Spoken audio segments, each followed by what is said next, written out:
Last November the 9th, liberals and progressives in the United States woke up to a country they didn't really recognize.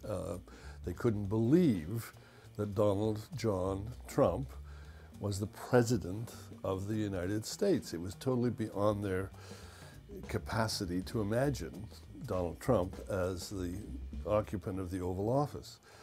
After all the pundits and all the polls and all the writers and reporters got it wrong. The 17 Republicans running for the nomination, each one of them seemed to have more going for him or her than Donald Trump. So it was a shock to the system.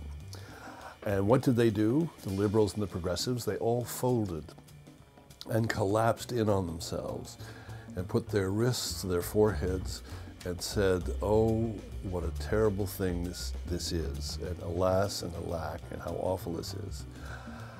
I argue that really what they should have done, and still have time to do, is to say, wait a minute, this is an opportunity to get communities together, to galvanize political interest, and to wage a war of optimism versus pessimism. And I call it, because of Forrest Gump, of course, who was the eternal optimist, I call the coming war the Gumpians versus the Trumpians. And I think the Gumpians are going to win. Look at history.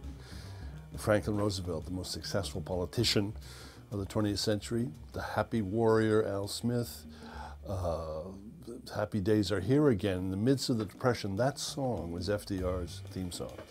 Look at Ronald Reagan, Morning in America. Total optimist, smiling all the way to the White House.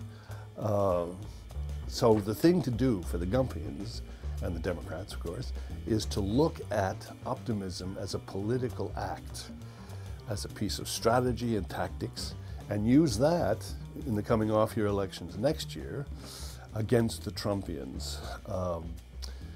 For my money, I think I would bet on the heirs of Forrest Gump, the Gumpians.